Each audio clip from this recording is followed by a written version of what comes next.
ਸਤਿ ਸ਼੍ਰੀ ਅਕਾਲ। ਤੁਸੀਂ ਵੇਖ ਰਹੇ ਹੋ ਟੀਵੀ ਪੰਜਾਬ ਤੇ ਮੈਂ ਹਾਂ ਤੁਹਾਡੇ ਨਾਲ ਇੰਦਰਪ੍ਰੀਤ ਕੌਰ ਪੰਨੂ। ਖਬਰਾਂ ਦੇ ਇਸ ਬੁਲੇਟਿਨ ਦੇ ਵਿੱਚ ਤੁਹਾਡਾ ਸਵਾਗਤ ਹੈ। ਸਭ ਤੋਂ ਪਹਿਲਾਂ ਝਾਤ ਮਾਰਦੇ ਹਾਂ ਅੱਜ ਦੀਆਂ ਚੋਣਵੀਆਂ ਖਬਰਾਂ ਦੇ ਉੱਪਰ।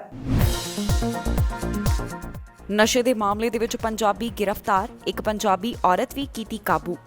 ਟਰੂਡੋ ਨੇ ਬਾਰਡਰ ਬਾਰੇ ਦਿੱਤੀ ਜਾਣਕਾਰੀ, ਕਿਹਾ ਕੁਝ ਹੀ ਹਫ਼ਤਿਆਂ ਦੇ ਵਿੱਚ ਹੋਵੇਗਾ ਐਲਾਨ। ਸਸਕੈਚੁਆਨ ਤੋਂ ਵੱਡੀ ਮਾਤਰਾ ਦੇ ਵਿੱਚ ਸ਼ਰਾਬ ਬਰਾਮਦ, ਔਰਤ ਨੂੰ ਕੀਤਾ ਗਿਆ ਇਸ ਮਾਮਲੇ ਦੇ ਵਿੱਚ ਚਾਰਜ। ਸੌਂਚਕ ਸਮਾਗਮ ਦੇ ਵਿੱਚ ਕੀਤੀ ਤਬਦੀਲੀ, ਮੂਲ ਨਿਵਾਸੀਆਂ ਨੂੰ ਮਿਲੀ ਪਹਿਚਾਣ। ਬ੍ਰਿਟਿਸ਼ ਕੋਲੰਬੀਆ ਦੇ ਵਿੱਚ ਟੁੱਟੇ ਗਰਮੀ ਦੇ ਰਿਕਾਰਡ, ਇਸ ਹਫ਼ਤੇ ਰਹੇਗੀ ਕਾਫੀ ਗਰਮੀ। ਸਰਕਾਰ ਦੇ ਪਾਬੰਦੀਆਂ ਦੇ ਵਿੱਚ ਢਿੱਲ ਬਾਅਦ ਕਾਰੋਬਾਰੀ ਬੋਲੇ, ਟਰੈਵਲ ਇੰਡਸਟਰੀ ਨੇ ਕਿਹਾ ਸਾਂਝੀ ਕਰੋ ਸਪਸ਼ਟ ਯੋਜਨਾ। ਟੋਰਾਂਟੋ ਪੁਲਿਸ ਦੇ ਹੱਥ ਵੱਡੀ ਸਫਲਤਾ ਲੱਗੀ ਹੈ। ਉਨ੍ਹਾਂ ਵੱਲੋਂ ਅੰਤਰਰਾਸ਼ਟਰੀ ਡਰੱਗ ਰੈਕਟ ਦਾ ਪਰਦਾਫਾਸ਼ ਕੀਤਾ ਗਿਆ ਹੈ। ਟੋਰਾਂਟੋ ਪੁਲਿਸ ਵੱਲੋਂ ਜਾਣਕਾਰੀ ਦਿੱਤੀ ਗਈ ਕਿ ਜੋ ਉਨ੍ਹਾਂ ਵੱਲੋਂ 6 ਮਹੀਨਿਆਂ ਤੋਂ ਪ੍ਰੋਜੈਕਟ ਬ੍ਰੀਜ਼ਾ ਚਲਾਇਆ ਜਾ ਰਿਹਾ ਸੀ, ਉਸ ਦੇ ਤਹਿਤ ਕਾਰਵਾਈ ਕਰਦਿਆਂ 1000 ਕਿਲੋ ਤੋਂ ਵੱਧ ਦਾ ਨਸ਼ਾ ਬਰਾਮਦ ਕੀਤਾ ਗਿਆ। 20 ਜਾਣਿਆਂ ਦੀ ਗ੍ਰਿਫਤਾਰੀ ਹੋਈ ਹੈ। 2 ਜਾਣੇ ਫਰਾਰ ਦੱਸੇ ਗਏ। ਜਿਨ੍ਹਾਂ ਨੂੰ ਗ੍ਰਿਫਤਾਰ ਕੀਤਾ ਗਿਆ ਉਹਨਾਂ ਦੇ ਵਿੱਚ ਵੱਡੀ ਗਿਣਤੀ ਪੰਜਾਬੀ ਸ਼ਾਮਲ ਨੇ ਅਤੇ ਇੱਕ ਪੰਜਾਬੀ ਔਰਤ ਦਾ ਵੀ ਨਾਮ ਇਸ ਦੇ ਵਿੱਚ ਆਇਆ ਹੈ।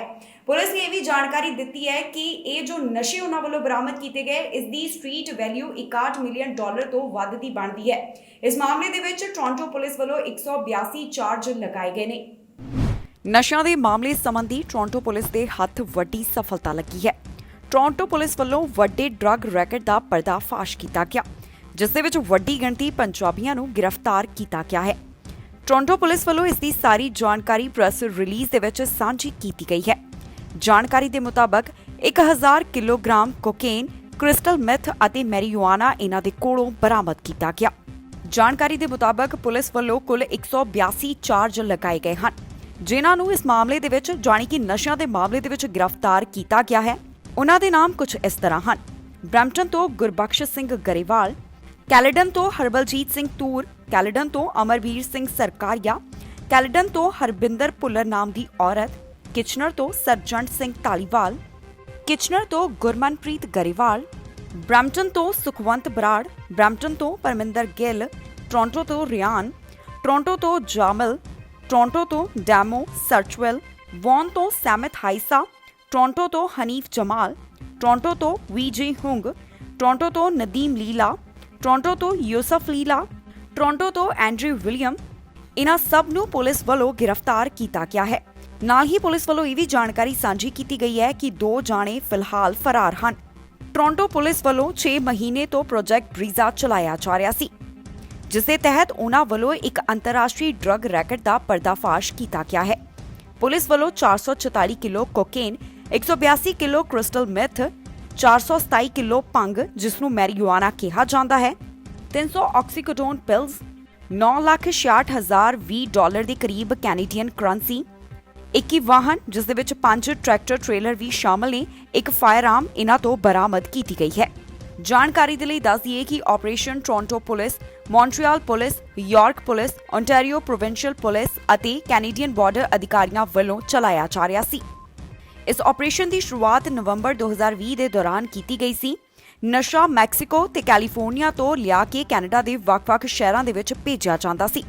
ਪੁਲਿਸ ਵੱਲੋਂ ਕੈਨੇਡੀਅਨ ਬਾਰਡਰ ਤੇ ਨਸ਼ਿਆਂ ਦੇ ਨਾਲ ਭਰੇ ਟਰੱਕ ਟ੍ਰੇਲਰ ਫੜੇ ਜਾਣ ਤੋਂ ਬਾਅਦ ਇਹ ਆਪਰੇਸ਼ਨ ਵੱਡੇ ਪੱਧਰ ਤੇ ਸ਼ੁਰੂ ਕੀਤਾ ਗਿਆ। ਪ੍ਰੋਜੈਕਟ ਬ੍ਰੀਜ਼ਾ ਦੇ ਤਹਿਤ ਪੁਲਿਸ ਹੱਥ ਵੱਡੀ ਸਫਲਤਾ ਲੱਗੀ ਹੈ। ਉਨ੍ਹਾਂ ਵੱਲੋਂ ਨਸ਼ਿਆਂ ਦੇ ਮਾਮਲੇ ਦੇ ਵਿੱਚ 20 ਜਾਣਿਆਂ ਨੂੰ ਗ੍ਰਿਫਤਾਰ ਕੀਤਾ ਗਿਆ, ਜਿਨ੍ਹਾਂ ਦੇ ਵਿੱਚ ਵੱਡੀ ਗਿਣਤੀ ਪੰਜਾਬੀ ਅਤੇ ਇੱਕ ਪੰਜਾਬੀ ਔਰਤ ਸ਼ਾਮਲ ਹੈ। Project Brizza was a joint forces drug investigation that spanned North America. It was led by our Organized Crime Enforcement Drug Squad Major Projects, and the focus of that investigation was on high-level drug importation and distribution of methamphetamine and cocaine, which subsequently led to the largest seizure in Toronto police history. The investigation on the importation side revealed tractor-trailer trucks that were coming in that were equipped with hidden hydraulic traps capable of concealing up to 100 kilograms of illicit substances. On the distribution side, investigators revealed a network that was capable of putting hundreds of kilograms of illicit substances on the streets of our communities right across southern Ontario and beyond.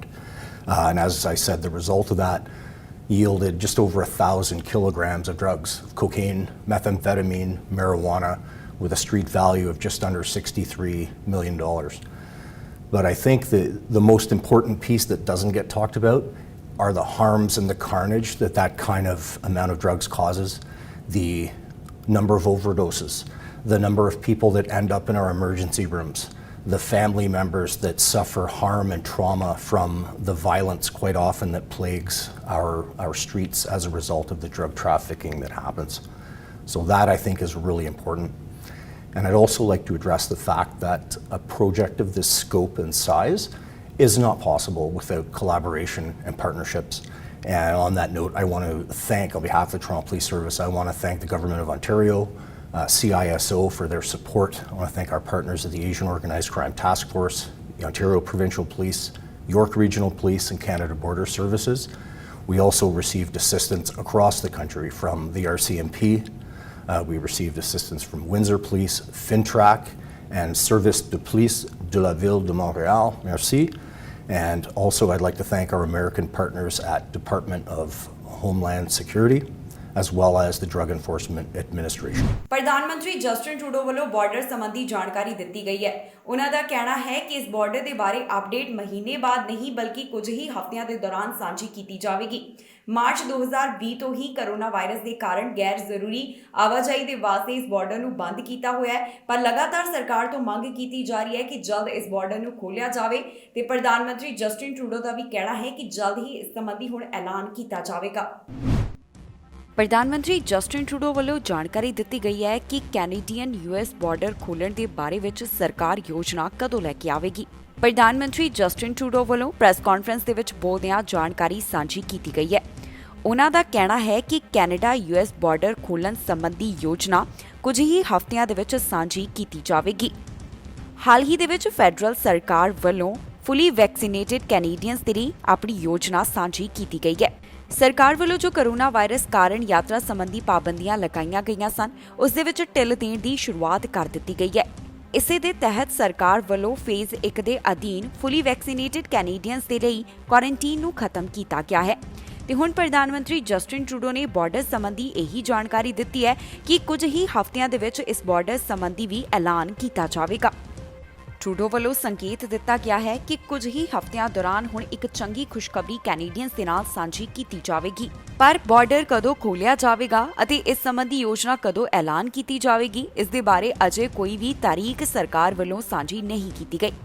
ਜ਼ਿਕਰਯੋਗ ਹੈ ਕਿ March 2020 ਤੋਂ ਹੀ corona virus ਦੇ ਕਾਰਨ Canada US border ਨੂੰ naan essential travel ਦੇ ਲਈ ਬੰਦ ਕਰ ਦਿੱਤਾ ਗਿਆ। ਇਸ ਬਾਰਡਰ ਦੇ ਉੱਪਰ ਜੋ ਪਾਬੰਦੀ ਲੱਗੀ ਹੋਈ ਹੈ, ਉਸ ਦੀ ਮਿਆਦ ਜੁਲਾਈ 21 ਨੂੰ ਖਤਮ ਹੋਣ ਜਾ ਰਹੀ ਹੈ।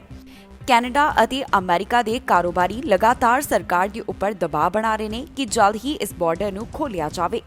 ਦੱਸਣਯੋਗ ਹੈ ਕਿ ਸਰਕਾਰ ਵੱਲੋਂ ਕਿਹਾ ਗਿਆ ਸੀ ਕਿ ਜਿਵੇਂ ਹੀ 75% ਦੀ ਆਬਾਦੀ ਨੂੰ ਕੋਵਿਡ-19 ਵੈਕਸੀਨ ਦੀ 1 ਡੋਜ਼ ਅਤੇ 20% ਨੂੰ 2 ਡੋਜ਼ ਲੱਗ ਜਾਣਗੀਆਂ ਤਾਂ ਕੈਨੇਡਾ ਦੇ ਵਿੱਚ ਯਾਤਰਾ ਸੰਬੰਧੀ ਪਾਬੰਦੀਆਂ ਦੇ ਵਿੱਚ ਢਿੱਲ ਦੇਣ ਦੀ ਸ਼ੁਰੂਆਤ ਕੀਤੀ ਜਾਵੇਗੀ। ਇਹ ਟੀਚਾ ਕੈਨੇਡਾ ਦੇ ਵਿੱਚ ਪੂਰਾ ਕੀਤਾ ਜਾ ਚੁੱਕਿਆ ਹੈ, ਜਿਸ ਤੋਂ ਬਾਅਦ ਫੈਡਰਲ ਸਰਕਾਰ ਨੇ ਫੇਜ਼ 1 ਦੇ ਅਧੀਨ ਫੁੱਲੀ ਵੈਕਸੀਨੇਟਿਡ ਕੈਨੇਡੀਅਨਸ ਦੇ ਲਈ ਕੁਆਰੰਟੀਨ ਨੂੰ ਖਤਮ ਕੀਤਾ। RCMP ਵੱਲੋਂ ਜਾਣਕਾਰੀ ਸਾਂਝੀ ਕੀਤੀ ਗਈ ਹੈ ਕਿ ਸਸਕੈਚੁਆਨ ਦੇ ਵਿੱਚ ਇੱਕ ਔਰਤ ਦੇ ਕੋਲੋਂ ਵੱਡੀ ਮਾਤਰਾ ਦੇ ਵਿੱਚ ਐਲਕੋਹਲ ਜਾਣੀ ਕਿ ਸ਼ਰਾਬ ਬਰਾਮਦ ਕੀਤੀ ਗਈ ਹੈ।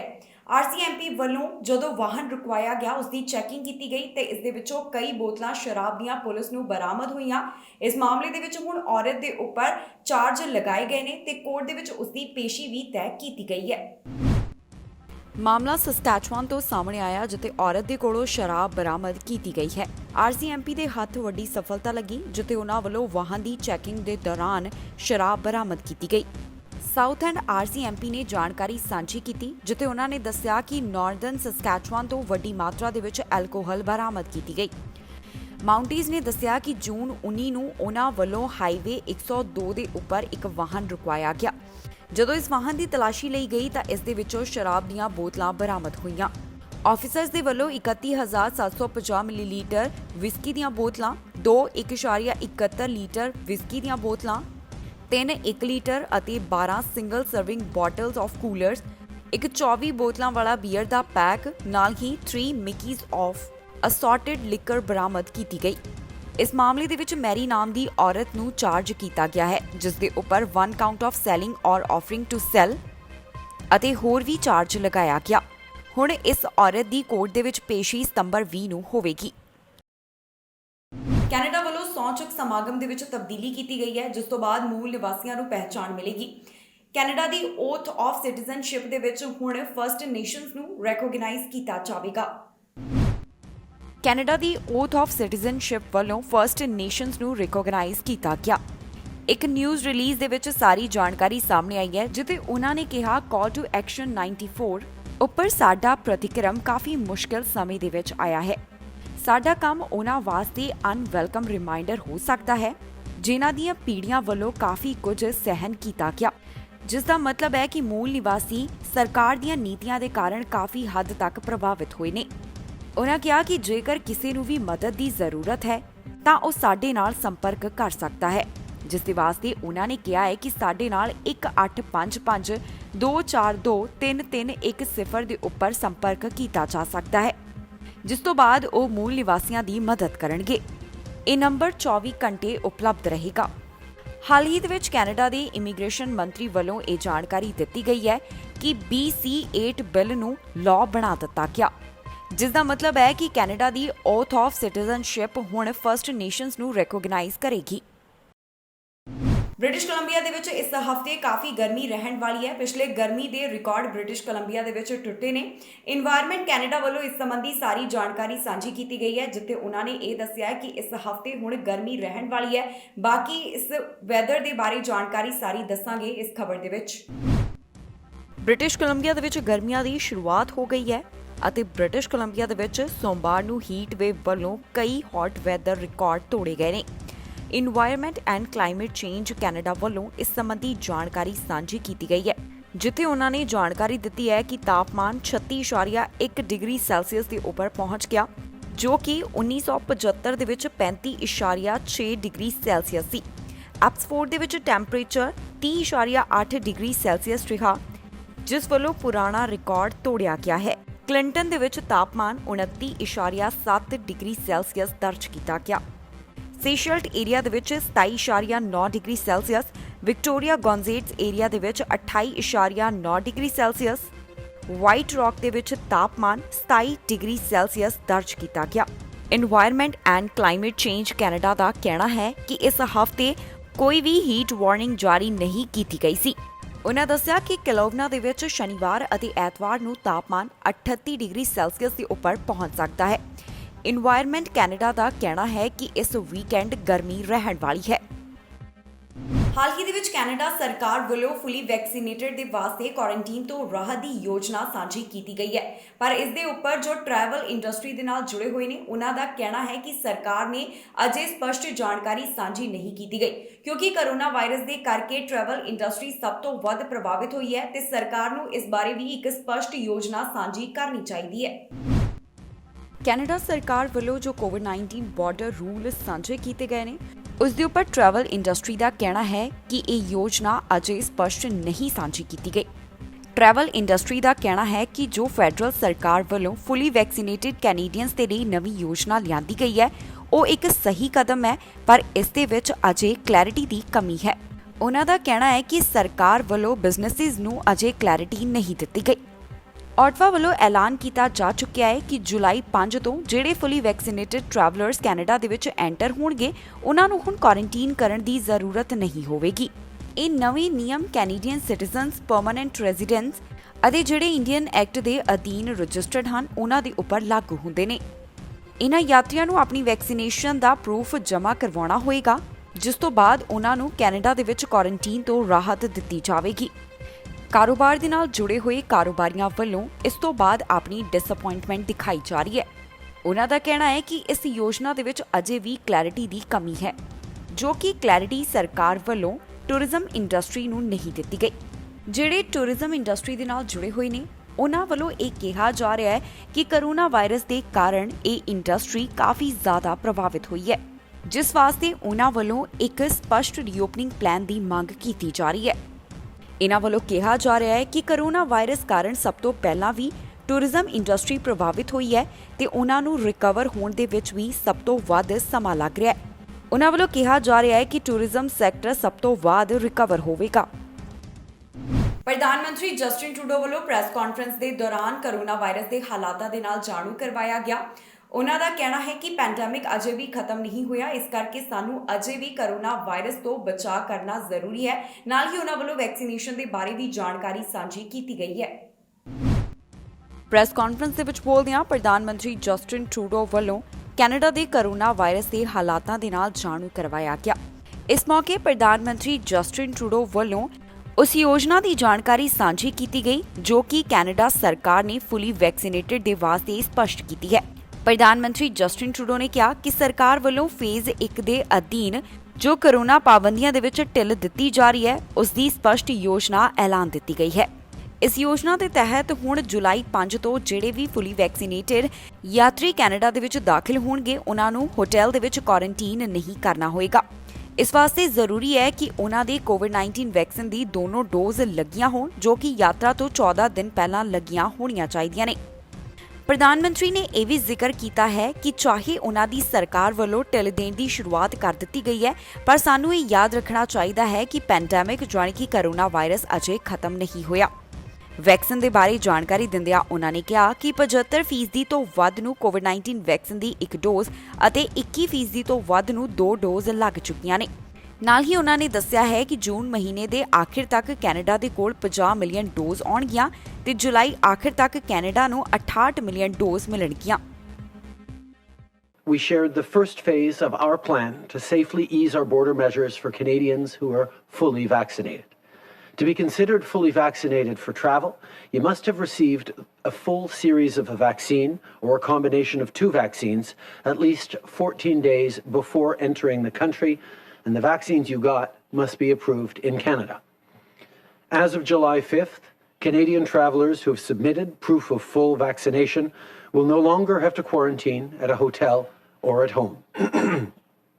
They also won't have to take a day 8 test, but they will still need to complete mandatory testing both pre-arrival and once in the country. Let me be clear. This is the first step of what will be a gradual, careful plan to safely reopen to travel. The pandemic is not over. There's still variants circulating around the world, so there's a number of important measures that need to stay in place for now. 2 ਸਾਲ ਦੇ ਕਰੀਬ ਦਾ ਸਮਾਂ ਹੋ ਗਿਆ ਜਦੋਂ ਬੱਚਿਆਂ ਵੱਲੋਂ ਘਰੋਂ ਹੀ ਪੜ੍ਹਾਈ ਕੀਤੀ ਜਾ ਰਹੀ ਹੈ, ਜਿਸ ਦਾ ਮਤਲਬ ਹੈ ਕਿ ਬੱਚੇ ਆਨਲਾਈਨ ਪੜ੍ਹਾਈ ਕਰ ਰਹੇ ਨੇ। ਇਸ ਦੇ ਨਾਲ ਸੰਬੰਧਿਤ ਇੱਕ ਪੋਲ ਕਰਵਾਇਆ ਗਿਆ ਜਿਸ ਦੇ ਵਿੱਚ ਪਤਾ ਚੱਲਿਆ ਹੈ ਕਿ ਵੱਡੀ ਗਿਣਤੀ ਦੇ ਵਿੱਚ ਮਾਂ-ਬਾਪ ਅਜਿਹੇ ਨੇ ਜਿਨ੍ਹਾਂ ਦਾ ਕਹਿਣਾ ਹੈ ਕਿ ਇਸ ਆਨਲਾਈਨ ਪੜ੍ਹਾਈ ਦਾ ਉਹਨਾਂ ਦੇ ਬੱਚਿਆਂ ਦੇ ਉੱਪਰ ਗਲਤ ਅਸਰ ਪੈ ਰਿਹਾ ਹੈ। ਉਹਨਾਂ ਦੇ ਬੱਚੇ ਇਸ ਪੜ੍ਹਾਈ ਦੇ ਕਾਰਨ ਪਿੱਛੇ ਰਹਿ ਰਹੇ ਨੇ। ਲਗਭਗ 2 ਸਾਲ ਦਾ ਸਮਾਂ ਹੋ ਗਿਆ ਹੈ ਜਦੋਂ ਬੱਚੇ ਘਰਾਂ ਤੋਂ ਹੀ ਆਪਣੀ ਪੜ੍ਹਾਈ ਕਰ ਰਹੇ ਹਨ। ਜੀ ਹਾਂ, ਇਹਨਾਂ ਬੱਚਿਆਂ ਵੱਲੋਂ ਆਨਲਾਈਨ ਪੜ੍ਹਾਈ ਕੀਤੀ ਜਾ ਰਹੀ ਹੈ, ਪਰ ਕਈ ਮਾਂ-ਬਾਪ ਅਜਿਹੇ ਨੇ ਜਿਨ੍ਹਾਂ ਵੱਲੋਂ ਕਿਹਾ ਜਾ ਰਿਹਾ ਹੈ ਕਿ ਆਨਲਾਈਨ ਪੜ੍ਹਾਈ ਕਰਨ ਦੇ ਨਾਲ ਉਹਨਾਂ ਦਾ ਬੱਚਾ ਪਿੱਛੇ ਰਹਿ ਰਿਹਾ ਹੈ। ਇਪਸੋਸ ਵੱਲੋਂ ਗਲੋਬਲ ਨਿਊਜ਼ ਦੇ ਵਾਸਤੇ ਇੱਕ ਸਰਵੇ ਕਰਵਾਇਆ ਗਿਆ ਜਿਸ ਦੇ ਵਿੱਚ ਇਹ ਪਤਾ ਚੱਲਿਆ ਹੈ ਕਿ ਵੱਡੀ ਗਿਣਤੀ ਅਜਿਹੇ ਮਾਂ-ਬਾਪ ਹਨ ਜਿਨ੍ਹਾਂ ਦਾ ਕਹਿਣਾ ਹੈ ਕਿ ਕਰੋਨਾ ਵਾਇਰਸ ਦੇ ਕਾਰਨ ਉਹਨਾਂ ਦੇ ਬੱਚਿਆਂ ਦੀ ਪੜ੍ਹਾਈ ਦੇ ਉੱਪਰ ਕਾਫੀ ਜ਼ਿਆਦਾ ਅਸਰ ਪੈ ਰਿਹਾ ਹੈ। ਇਸ ਸਰਵੇ ਦੇ ਵਿੱਚ 1001 ਕੈਨੇਡੀਅਨ ਅਡਲਟਸ ਨੂੰ ਸ਼ਾਮਿਲ ਕੀਤਾ ਗਿਆ ਜਿਨ੍ਹਾਂ ਵਿੱਚ 229 ਮਾਂ-ਬਾਪ ਸ਼ਾਮਿਲ ਸਨ। ਇਹਨਾਂ ਮਾਂ-ਬਾਪ ਦੇ ਬੱਚਿਆਂ ਦੀ ਉਮਰ 4 ਤੋਂ 17 ਸਾਲ ਦੇ ਵਿਚਕਾਰ ਸੀ, ਜਿਨ੍ਹਾਂ ਵੱਲੋਂ ਦੱਸਿਆ ਗਿਆ ਕਿ ਆਨਲਾਈਨ ਪੜ੍ਹਾਈ ਦਾ ਅਸਰ ਉਹਨਾਂ ਦੇ ਬੱਚਿਆਂ ਦੇ ਉੱਪਰ ਕੀ ਪੈ ਰਿਹਾ ਹੈ।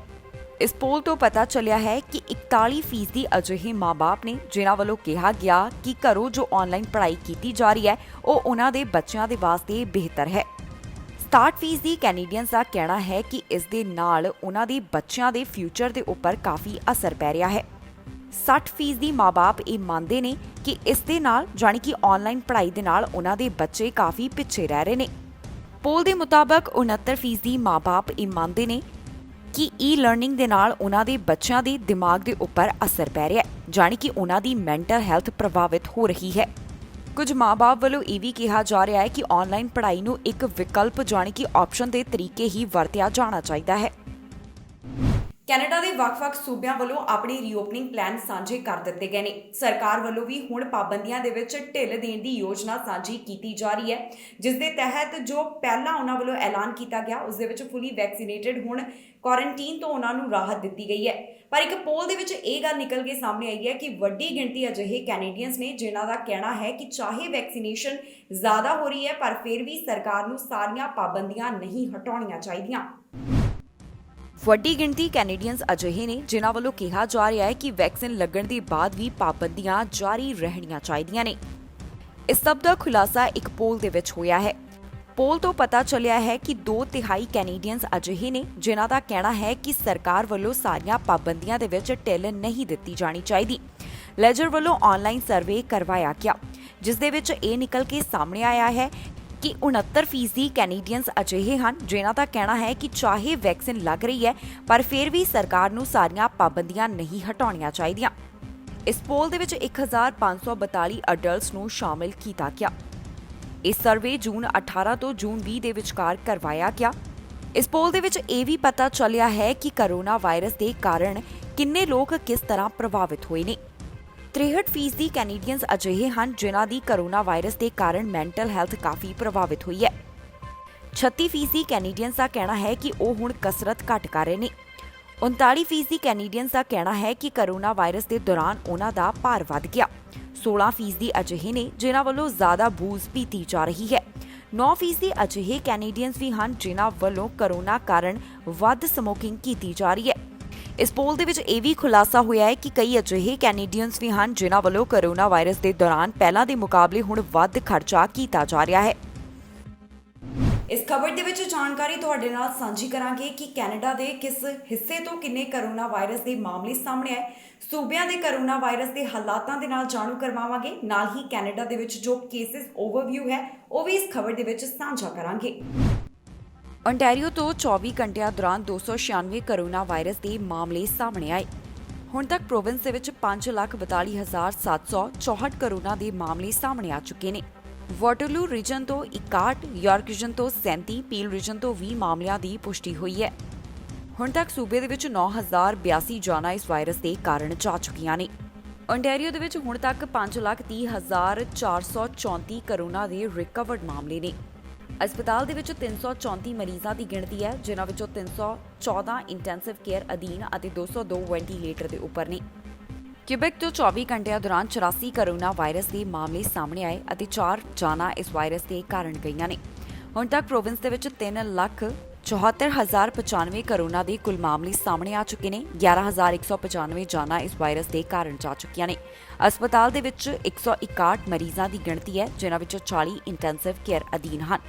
ਪ੍ਰੋਵਿੰਸ ਦੇ ਵਿੱਚ 79% ਦੀ ਆਬਾਦੀ ਨੂੰ ਕੋਵਿਡ-19 ਵੈਕਸੀਨ ਦੀ 1 ਡੋਜ਼ ਅਤੇ 20% ਦੀ ਆਬਾਦੀ ਨੂੰ 2 ਡੋਜ਼ ਲਗਾਈ ਜਾ ਚੁੱਕੀ ਹੈ।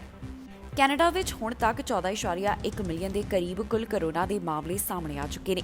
26,157 ਜਾਨਾਂ ਇਸ ਵਾਇਰਸ ਦੇ ਕਾਰਨ ਜਾ ਚੁੱਕੀਆਂ ਨੇ। ਕੈਨੇਡਾ ਦੇ ਵਿੱਚ 13.7 ਮਿਲੀਅਨ ਦੇ ਕਰੀਬ ਰਿਕਵਰਡ ਮਾਮਲਿਆਂ ਦੀ ਗਿਣਤੀ ਹੈ। ਇਸ ਦੇ ਨਾਲ ਹੀ ਜਾਂਦੇ ਇੱਕ ਵਾਰ ਫਿਰ ਤੋਂ ਝਾਤ ਮਾਰਦੇ ਹਾਂ ਅੱਜ ਦੀਆਂ ਚੋਣਵੀਆਂ ਖਬਰਾਂ ਦੇ ਉੱਪਰ। ਨਸ਼ੇ ਦੇ ਮਾਮਲੇ ਦੇ ਵਿੱਚ ਪੰਜਾਬੀ ਗ੍ਰਿਫਤਾਰ, ਇੱਕ ਪੰਜਾਬੀ ਔਰਤ ਵੀ ਕੀਤੀ ਕਾਬੂ। ਟਰੂਡੋ ਨੇ ਬਾਰਡਰ ਬਾਰੇ ਦਿੱਤੀ ਜਾਣਕਾਰੀ, ਕਿਹਾ ਕੁਝ ਹੀ ਹਫ਼ਤਿਆਂ ਦੇ ਵਿੱਚ ਹੋਵੇਗਾ ਐਲਾਨ। ਸਸਕੈਚੁਆਨ ਤੋਂ ਵੱਡੀ ਮਾਤਰਾ ਦੇ ਵਿੱਚ ਸ਼ਰਾਬ ਬਰਾਮਦ, ਔਰਤ ਨੂੰ ਕੀਤਾ ਗਿਆ ਇਸ ਮਾਮਲੇ ਦੇ ਵਿੱਚ ਚਾਰਜ। ਸੌਂਚਕ ਸਮਾਗਮ ਦੇ ਵਿੱਚ ਕੀਤੀ ਤਬਦੀਲੀ, ਮੂਲ ਨਿਵਾਸੀਆਂ ਨੂੰ ਮਿਲੀ ਪਹਿਚਾਣ। ਬ੍ਰਿਟਿਸ਼ ਕੋਲੰਬੀਆ ਦੇ ਵਿੱਚ ਟੁੱਟੇ ਗਰਮੀ ਦੇ ਰਿਕਾਰਡ, ਇਸ ਹਫ਼ਤੇ ਰਹੇਗੀ ਕਾਫੀ ਗਰਮੀ। ਸਰਕਾਰ ਦੇ ਪਾਬੰਦੀਆਂ ਦੇ ਵਿੱਚ ਢਿੱਲ ਬਾਅਦ ਕਾਰੋਬਾਰੀ ਬੋਲੇ, ਟਰੈਵਲ ਇੰਡਸਟਰੀ ਨੇ ਕਿਹਾ ਸਾਂਝੀ ਕਰੋ ਸਪਸ਼ਟ ਯੋਜਨਾ। ਖਬਰਾਂ ਦੇ ਇਸ ਬੁਲੇਟਿਨ ਦੇ ਵਿੱਚ ਇੰਨਾ ਹੀ। ਨਵੀਆਂ ਤੇ ਤਾਜ਼ੀਆਂ ਖਬਰਾਂ ਲੈ ਕੇ ਫਿਰ ਤੋਂ ਹਾਜ਼ਰ ਹੋਵਾਂਗੇ। ਫਿਲਹਾਲ ਮੈਨੂੰ ਇੰਦਰਪ੍ਰੀਤ ਕੌਰ ਪੰਨੂ ਨੂੰ ਦਿਓ ਇਜਾਜ਼ਤ ਤੇ ਤੁਸੀਂ ਵੇਖਦੇ ਰਹੋ ਟੀਵੀ ਪੰਜਾਬ।